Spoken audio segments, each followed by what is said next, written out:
Hello YouTube, my name is Tyler and I have finished my first blind TBR book of February. So if you watched my last TBR video, you know I pulled The Farm by Tom Rob Smith, who did actually write Child 44. As you can see, it was written on the cover and I just did not pay attention.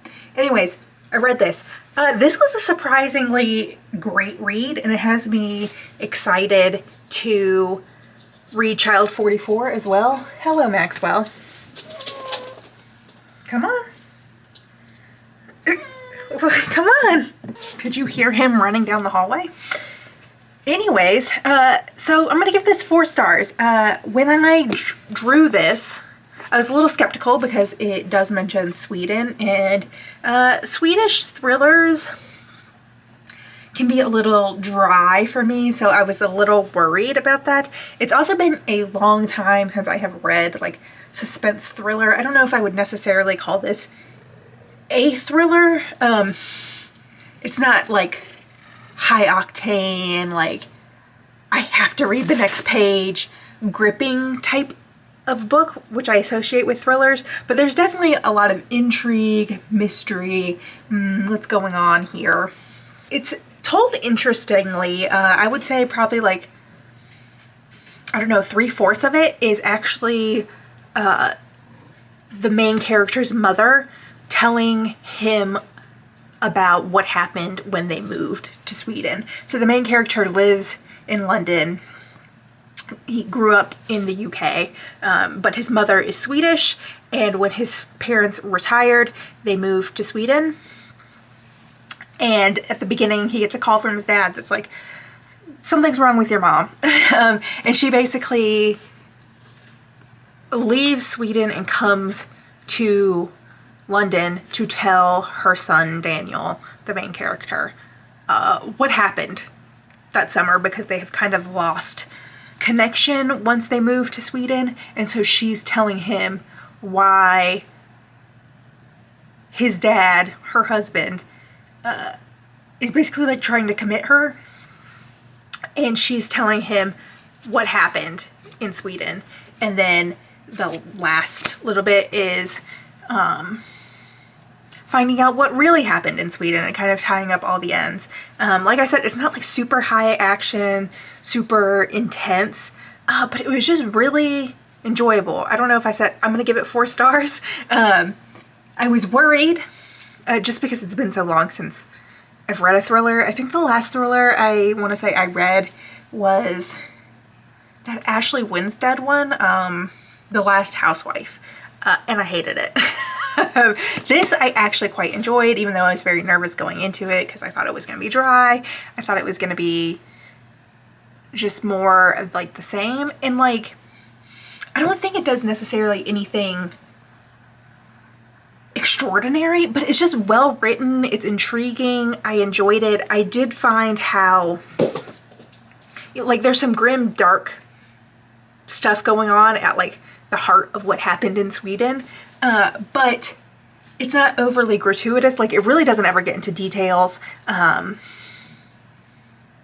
It's very, I don't want to say it's informal necessarily, but it's told a lot through dialogue. Like it is his mother talking to him about what happened, and there's a lot of back and forth between him and his mother, him asking questions, her being like, I know what you're thinking, and kind of trying to undercut or answer the question before he asks the question, that type of thing. I don't know, I just really enjoyed it. I had a good time. I mean, it wasn't like the most amazing thing I've ever read, but I did enjoy it, and it was such a pleasant surprise.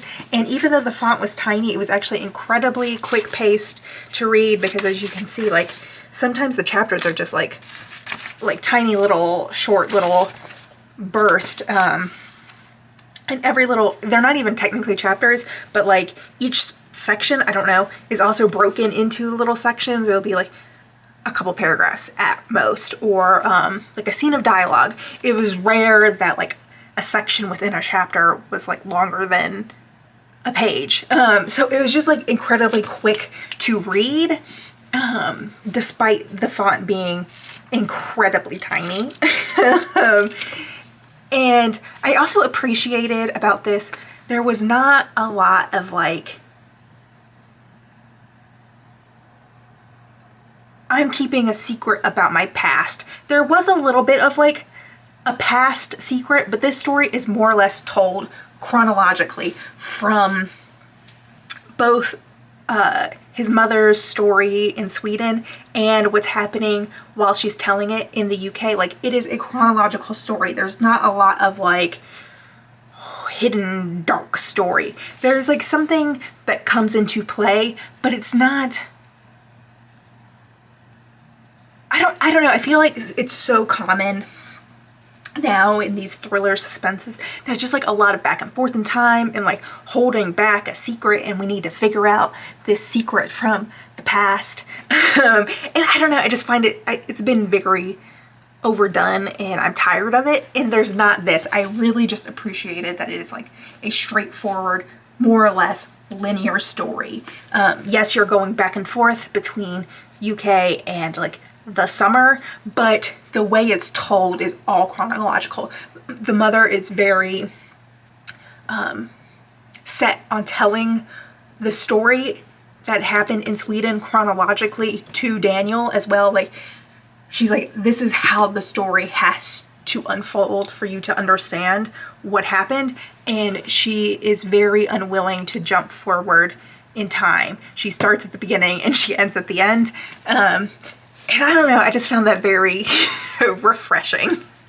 So anyways, 4 stars, had a great time. It has me very excited to read Child 44. Hopefully it will be as engaging as this. And on the back I discovered it's actually a series. I did not realize that Child 44 was a series. So hopefully it's good and I have a new series to read. Anyways, let's pick a new book, yeah? So I have moved my numbers into this because I just found like they weren't shaking very well in the little tin, especially now that I added more books to it, so there was like even less room to shake. So hopefully I won't just be picking like very early numbers anymore. And let's see, 11. That looks terrible, but let me go get 11 and I will be back. I have returned with book 11. It is hardback, which has me convinced that this is a nonfiction book,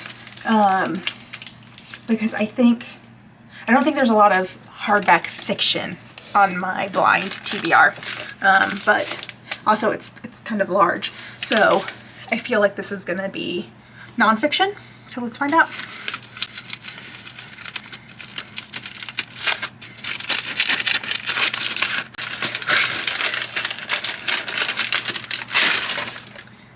It's not. It's a novel.